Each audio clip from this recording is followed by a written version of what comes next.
Ito ang iconic childhood anime na minahal natin noon, Inuyasha. Balikan natin ang mahiwagang pakikipagsapalaran sa Inuyasha Part 2 Recap. Simulan na natin.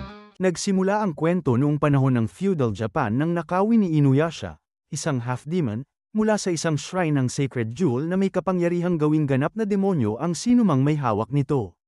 Habang siya'y tumatakas, panyana siya ni Kaikyo, isang makapangyarihang priestess. Nilagyan ni Kaikyo ng mahikang sumpa ang kanyang pana upang tuluyang patulugin si Inuyasha ng napakahabang panahon. Sugatan si Kaikyo at alam niyang malapit na ang kanyang wakas. Kaya't iniutos niya sa kanyang nakababatang kapatid na si Kaide na ilibing siya kasama ang sacred jewel at tiyaking hindi ito mahuhulog sa kamay ng masasamang tao o halimaw. Kalaunan, namatay si Kaikyo at sinunod ni Kaide ang habilin ng kanyang kapatid. Lumipas ang maraming taon. Ibinigay ng lolo ni Kagome ang sacred jewel sa kanya, na aniya'y nagdadala ng kasiyahan at kasaganaan. Ngunit hindi ito pinapansin ni Kagome, sapagkat sanay na siya sa mga bagay mula sa shrine na matagal nang inaalagaan ng kanilang angkan. Madalas ding ikwento ng kanyang lolo ang pinagmulan ng mga ito, ngunit hindi siya nakikinig. Kinabukasan, habang papasok na si Kagome sa eskwelahan, nadatnan niya ang kapatid niyang si Sota na palihim na naglalaro sa shrine. Sabi ni Sota, si Buyu, ang kanilang pusa, ay pumunta sa Hidden Well. Natakot siyang bumaba kaya si Kagome na lamang ang nagpasya. Pagkababa ni Kagome, nakarinig siya ng kakaibang tunog mula sa ilalim ng balon. Laking gulat nila nang biglang lumabas si Buyu, ngunit kasabay nito ay may malakas na hangin na umihip mula sa balon at biglang hinayla si Kagome. Isang dambuhalang halimaw na mukhang alupihan ang sumunggab sa kanya. Habang hawak nito si Kagome, napansin ng halimaw na lalo itong lumalakas dahil nasa kanya ang sacred jewel. Tinulak ni Kagome ang halimaw at laking gulat niya nang makalaya siya gamit ang isang kakaibang psychic power na hindi niya alam na taglay niya. Ngunit bago tuluyang maglaho ang halimaw, nagbabala ito na babalik siya upang agawin ang sacred jewel mula kay Kagome. Pagkatapos nito, muling umakyat si Kagome sa balon. Akala niya ay nasa shrine pa rin siya. Ngunit laking pagtataka nang makita niyang ibang lugar iyon. Tinawag niya ang kanyang pamilya habang naglalakad-lakad, hanggang sa nakita niya ang sacred tree, at inisip niyang malapit na siya sa kanilang bahay. Ngunit doon niya nakita si Inuyasha, mahimbing na natutulog. Napansin agad ni Kagome na hindi tao si Inuyasha dahil sa kanyang mga tenga. Bigla namang dumating ang ilang tao at panyana si Kagome. Dinakip siya ng mga villagers at nagtaka sila sa kanyang kakaibang kasuutan, akala nila isa siyang banyaga. Dumating si Kaide, na ngayoy matanda na, at agad siyang nagulat dahil kamukhang kamukha ni Kagome ang kanyang yumaong kapatid na si Kaikyo. Sa halip na saktan, pinakain at pinatuloy ni Kaide si Kagome. Humingi rin siya ng paumanhin dahil sa ginawang masama ng mga villagers, paliwanag niya na nagiging mapusok lamang ang mga tao dahil sa kaguluhan ng digmaan.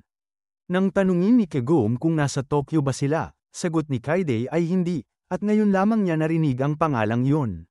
Maya-maya, biglang umatake ang centipede na halimaw sa kanilang nayon, hinahanap si Kagome at ang sacred jewel. Agad tinanong ni Kaide kung nasa kanya ba ang hiyas. Dahil hindi nakinig noon si Kagome sa mga kwento ng kanyang lolo, wala siyang kaalam-alam tungkol dito.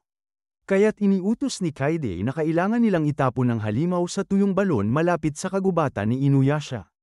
Naisip ni Kagome na doon siya nagmula, kaya't dali-dali siyang tumakbo papunta roon habang hinahabol ng halimaw. Sumunod naman si Kaide at ang kanyang mga kasama. Humingi ng tulong si Kagome habang malapit ng abutan ng halimaw, at sa mga sandaling yon, biglang nagising si Inuyasha mula sa kanyang mahabang pagkakatulog. Naamoy agad ni Inuyasha ang presensya ng babaeng minsang pumatay sa kanya, at akala niya si Kaikyo yon. Nang makarating si Kagome, tinanong pa ni Inuyasha kung bakit nasasayang ang oras niya sa pakikipaglaban sa isang halimaw na alam niyang madaling matatalo ni Kaikyo. Ngunit agad nagpaliwanag si Kagome na hindi siya si Kaikyo. Dumating muli ang centipede na halimaw, at buti na lamang panyana ito ng mga villagers upang mahayla palayo. Ngunit bago tuluyang madurage, nahila rin ng halimaw si Kagome. Sa kanyang pagkataranta, nagawa niyang hilahin ang buhok ni Inuyasha. Nagulat si Kaide nang makita niyang gising na si Inuyasha, dahil ang alam niya'y panghabang buhay ang bisa ng sumpang ipinataw ng kanyang ate na si Kaikyo. Lalong nabahala si Inuyasha nang marinig mula mismo sa halimaw na hinahanap nito ang sacred jewel. Sinubukan ng halimaw na kainin si Kagome, ngunit napaatras niya ito gamit ang kanyang kakaibang kapangyarihan. Nagtaka si Kagome kung bakit siya may ganitong lakas, at biglang nagliwanag ang hiyas. Sa gitna ng laban, kinagat siya ng halimaw at mula sa kanyang damit ay lumabas ang sacred jewel. Kaagad inutos ni Inuyasha kay Kagome na ibigay ito sa kanya. Ngunit bago pa man niya magawa, parehong ginapos ng halimaw sina Kagome at Inuyasha, sa kanila mo ng halimaw ang hiyas. Lalong lumakas ang halimaw, at mas hinigpitan nito ang pagkakapiit sa kanilang dalawa. Sa desperasyon, inutos ni Inuyasha kay Kagome na bunutin ang pana mula sa kanyang dibdib. Ngunit mahigpit itong tinutulan ni Kaide dahil alam niyang masama si Inuyasha. Sa kabila nito, pinili ni Kagome na huwag mamatay at tinanggal ang arrow. Labis na natuwa si Inuyasha nang makawala siya. Agad niyang pinunit ang pagkakagapos at ginamit ang kanyang matatalim na kuko upang hatiin sa dalawa ang halimaw. Ngunit dahil nasa loob pa rin ito ang sacred jewel, may posibilidad pa itong mabuhay. Kaya't inutusan ni Kaide si Kagome na hanapin at kunin ang hiyas mula sa katawan ng halimaw. Nang matagpuan ito, ibinigay niya kay Kaide. Ngunit ipinagkatiwala muli ni Kaide ang hiyas kay Kagome, dahil siya lamang ang may kakayahang magtago nito. Ngunit matapos mapatay ang halimaw, agad na ipinakita ni Inuyasha ang kanyang tunay na hangarin, ang maaga ang sacred jewel. Naging mapanganib muli siya at nagtangkang patayin si Kagome kung hindi niya ito ibibigay. Agad siyang pinalibutan ng mga mamamayan ng nayon, at mariing sinabi ni Kaide kay Kagome na huwag ibigay kay Inuyasha ang hiyas. Mabilis na umatake si Inuyasha kay Kagome, ngunit dahil nadulas si Kagome, naiwasan niya ang matutulis na kuko nito.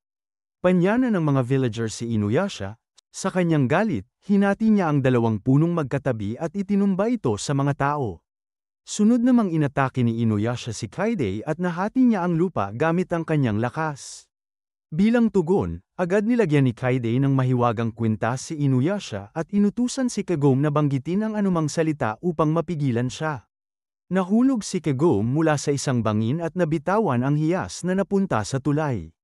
Nang akmang kukunin na ni Inuyasha ang sacred jewel, biglang naisip ni Kagome ang salitang upo. Sa isang iglap, bumagsak si Inuyasha sa lupa at hindi niya matanggal ang kwintas. Lalo siyang nainis, at nang balak niyang muling umatake kay Kaide, muli siyang pinaupo ni Kagome, na siyang dahilan upang tuluyan siyang mahulog sa ilog. Kinaumagahan, bumalik sila sa nayon at inumpisahan ang pag-aayos sa mga nasira dahil sa naging labanan laban sa centipede na halimaw. Habang ginagamot ang mga sugat ni Kagome, binalaan siya ni Kaide na mag-ingat dahil maraming halimaw at tao ang nagnanais makuha ang sacred jewel para sa sarili nilang kasakiman. Tinanong naman ni Kagome si Inuyasha kung bakit siya naruroon. Sagot ni Inuyasha, aalis lang siya kung ibibigay ni Kagome sa kanya ang hiyas. Ngunit nagtaka si Kagome at sinabi, bakit mo pa kailangan ng sacred jewel? Malakas ka naman na, hindi mo na kailangan pa ng dagdag na kapangyarihan. Doon ipinaliwanag ni Kaide na si Inuyasha ay isang half-demon. Nagalit si Inuyasha dahil pakiramdam niya'y minamaliit siya ni Kaide, ngunit agad itong nagpakilala bilang nakababatang kapatid ni Kaikyo. Naalala ni Inuyasha ang priestess at laking gulat niya nang mapagtanto niyang matanda na si Kaide. Ngunit ipinaalam ni Kaide na matagal nang patay si Kaikyo, sa mismong araw na isinumpa niya si Inuyasha. Sa narinig, tila nabunutan ng tinik si Inuyasha at gamaan ang loob dahil wala na si Kaikyo. Ngunit binalaan siya ni Kaide na huwag siyang magpakampante, dahil si Kagome mismo ang reinkarnasyon ni Kaikyo. Hindi lang ang itsura at kapangyarihan ni Kaikyo ang hawak ni Kagome, kundi pati ang sacred jewel. Kaya tungkulin ni Kagome na protektahan ito. Habang naglalakad at nag-iisip, pinagtitinginan at sinasamba ng mga tao si Kagome dahil kamukha niya si Kaikyo, na noon ay kanilang kagalang-galang na priestess. Naiilang si Kagome, kaya agad siyang umalis. Kinagabihan, hindi makatulog si Kagome. Miss na niya ang kanyang pamilya, lalo na't 2 araw na siyang nasa panahong yon. Habang nagmumuni-muni, bigla siyang binantayan ng mga uwak na halimaw. Agad silang inatake ni Inuyasha para malayo kay Kagome. Pagsapit ng umaga, iniisip na ni Kagome kung paano makakabalik sa kanyang panahon. Nag-aalala si Kaide dahil iniwan ni Kagome ang nayon ng mag-isa. Nagpunta si Kagome sa Sacred Well, ngunit sa daan ay hinarang siya ng mga bandido. Hinayla siya ng mga ito at dinala sa kanilang pinuno na nais maaga ang Sacred Jewel. Pinilit siyang pagbantaan ng pinuno at muntik ng hiwain, ngunit bigla itong nagwala at inatake pati ang sarili niyang tauhan. Nagkagulo ang lahat, nagsitakbuhan ang mga bandido, at pati si Kagome ay nakatakas. Samantala, hinahanap naman ni Inuyasha si Kagome. Sinira ng pinuno ng mga bandido ang paligid upang walang makatakas. Sa desperasyon, naisip ni Kagome na ibato palabas ang Sacred Jewel para mailigtas ang iba. Inutusan niya ang mga ito na give-a ng pader sa kanilang likuran, ngunit wala silang lakas para magawa iyon. Muling umatake ang pinuno kay Kagome, ngunit dumating si Inuyasha at mabilis na pinutol ang kanyang espada. Sunod ay binugbog niya ito hanggang sa mawalan ng laban. Nagpulasan ang mga bandido, ngunit si Inuyasha, wala pa ring pakialam kay Kagome, ang tanging iniingatan lang niya ay ang Sacred Jewel. Ngunit bigla na lamang bumangon muli ang pinuno. Naamoy ni Inuyasha ang kakaibang presensya. Laking gulat nila nang makita ang isang halimaw na uwak na nakabaon sa kanyang dibdib, at unti-unting kinakain ang kanyang puso upang sakupin ang kanyang katawan. Hinugot ni Inuyasha mula sa bangkay ang halimaw na uwak na kumain ang puso nito. At agad na nakatakas ang nilalang. Ayaw sanang habulin ni Inuyasha dahil mas mahalaga para sa kanya ang Sacred Jewel, ngunit laking gulat niya nang makita na kinuha ng uwak ang hiyas. Wala siyang nagawa kundi habulin ito. Habang tumatakbo, nakakita sila ng pana na maaaring gamitin ni Kagome. Pinilit ni Inuyasha na siya'y pamana, ngunit hindi marunong si Kagome. Akala kasi ni Inuyasha, dahil reinkarnasyon siya ni Kaikyo, isang mahusay na mamamana, ay magaling din dapat si Kagome. Ngunit huli na, dahil nilamon na ng uwak ang Sacred Jewel at lalo itong lumaki at lumakas. Nang hindi makapagpana si Kagome, agad siyang iniwan ni Inuyasha, na para bang wala siyang silbi. Habang lumilipad, biglang dinagat ng uwak ang isang batang nasa tulay. Sa kawalan ng pakialam, basta na lamang inatake ni Inuyasha ang halimaw, at tuloy-tuloy itong bumagsak sa ilog, kasama ang bata. Sa gitna ng lahat, tumalon si Kagome upang iligtas ang bata at lumangoy papalapit dito. Namangha ang mga tao dahil sa panahong yon, wala pang nakakaalam lumangoy. Napagkamalan pa nga nilang isa siyang diwata. Pagkaligtas ni Kagome sa bata, galit siyang hinarap si Inuyasha dahil sa kawalan nito ng malasakit. Para sa kanya, mas mahalaga ang buhay ng bata kaysa sa Sacred Jewel. Samantala, nagtatangka namang makatakas muli ang uwak, ngunit napansin ni Kagome na naiwan sa likod ng bata ang isa nitong paa. Mabilis na nag-isip si Kagome ng paraan, ikinabit niya ang paa ng uwak sa dulo ng pana. Dahil sigurado siyang babalik yun sa katawan ng halimaw, tiyak na tatama ang kanyang pana. Pinakawalan niya ito, at tumama nga sa uwak. Sa isang iglap, nawasak ang halimaw at naduraj din ang Sacred Jewel. Kumalat ang mga piraso ng hiyas sa iba't ibang dako ng mundo. Sa huli, magkasamang hinanap ni Inuyasha at Kagome ang mga natirang piraso. Biglang bumagsak sa kanilang harapan ang ulo ng uwak, at mabilis itong dinurog ni Inuyasha. Doon nila nakita ang isang kapiraso ng Sacred Jewel. Nagulat si Inuyasha nang mapagtanto niyang ang hiyas na buong buhay niyang inasam-asam protektahan ay tuluyan ng naduraj at nagkapira-piraso. Hindi nila tiyak kung ilang piraso ang nabasag mula sa Sacred Jewel.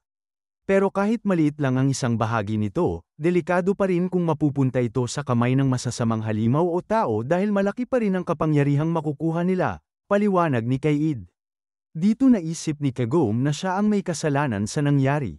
Ipinahayag ni Kaid kina Inuyasha at Kagome na kailangang pagsamahin nila ang kanilang lakas upang hanapin ang mga nawawalang piraso at muling buuin ang Sacred Jewel. Ngunit hindi agad sumang-ayon ang dalawa, at gusto na ring bumalik ni Kagome sa kanyang mundo.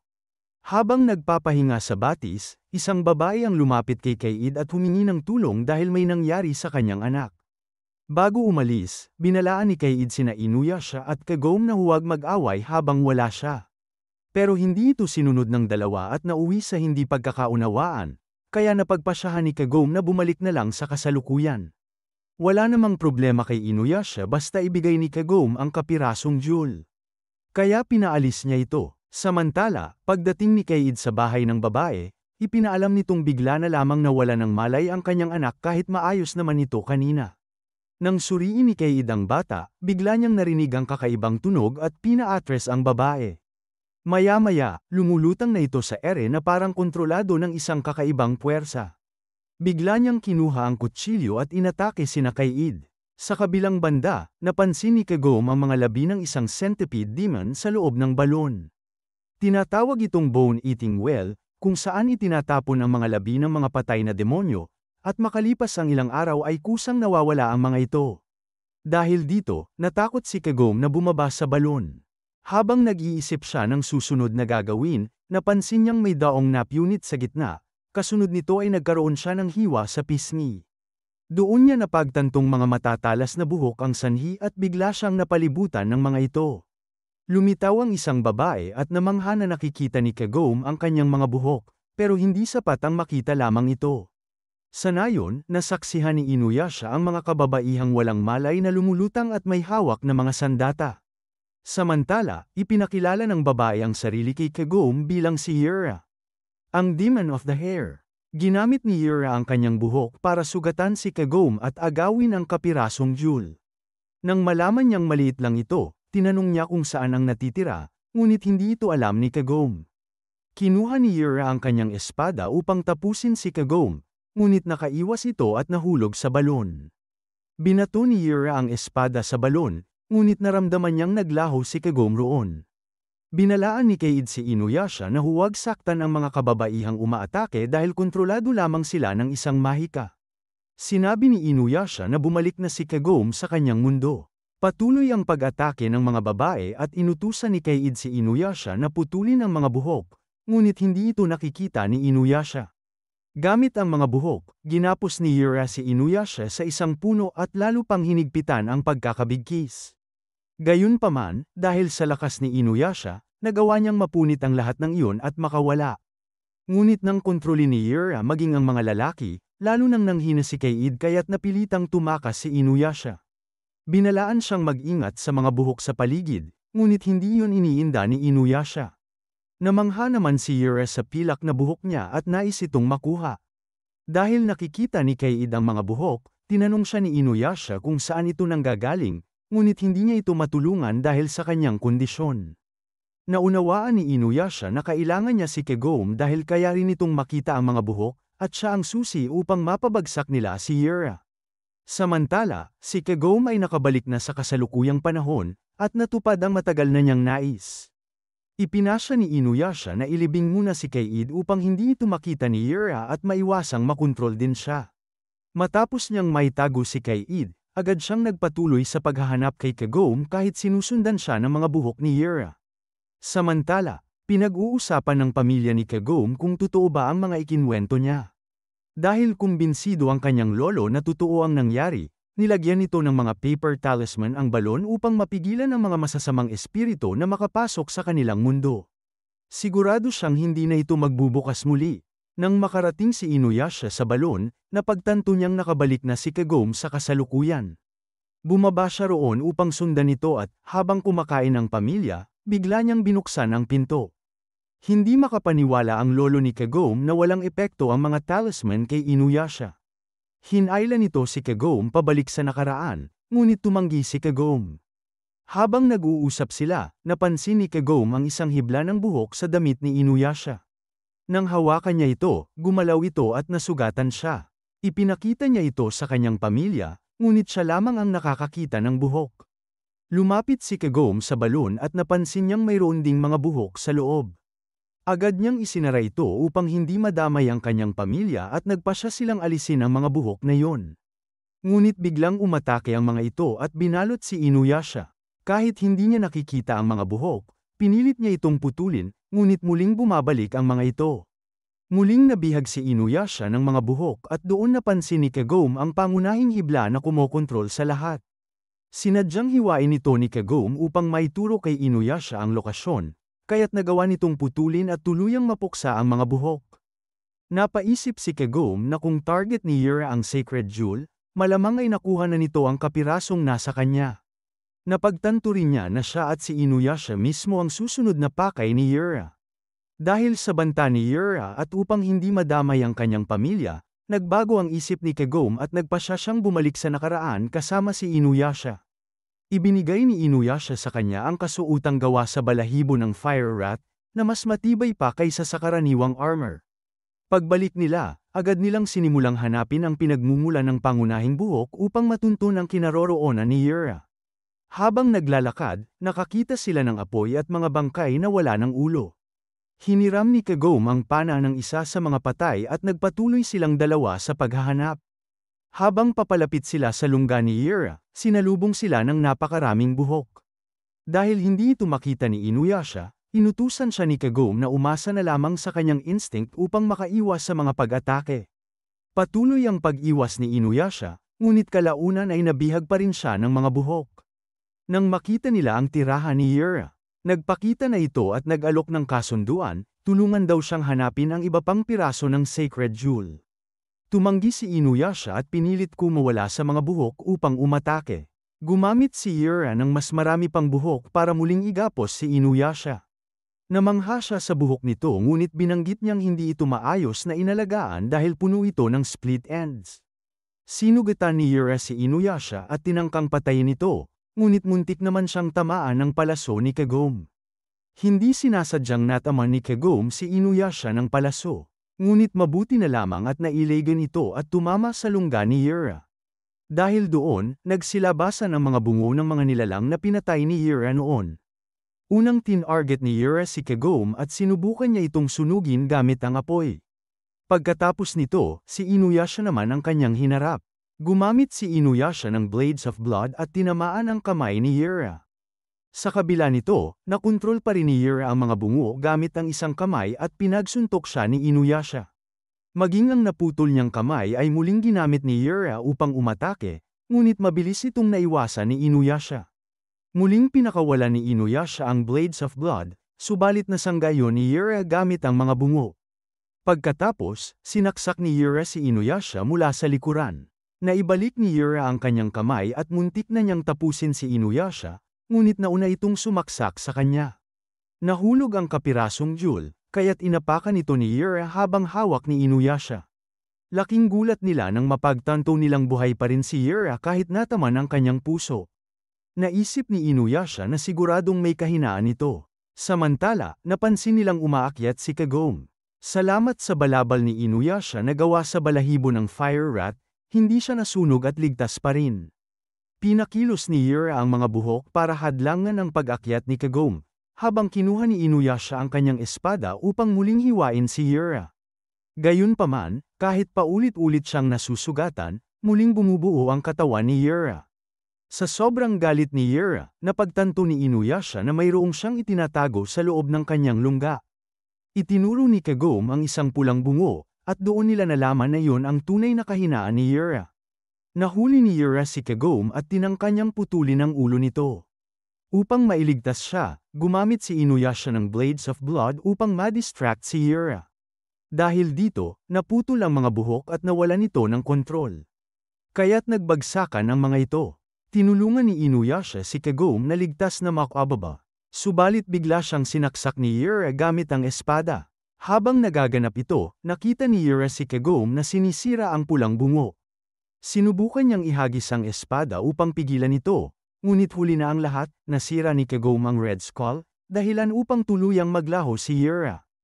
Kinuha ni Kagome ang isang suklay at ipinaliwanag ni Inuyasha na iyon ang tunay na anyo ni Yura, na tinatawag na adornment comb, isang suklay na ginagamit sa buhok ng mga patay upang gamitin sa mahika. Nakuha rin nila ang nawawalang piraso ng Sacred Jewel. Nagulat si Kagome nang marinig niyang tinawag siya ni Inuyasha sa kanyang pangalan at napansin niyang mas mabait na ito sa kanya kaysa dati. At dyan nagtatapos ang ating Inuyasha Part 2 recap. Kung na-miss mo ang anime na ito noon, siguradong mas may enjoy mo pa ngayon. Huwag kalimutang i-like, mag-subscribe, at abangan ang susunod na bahagi ng kwento.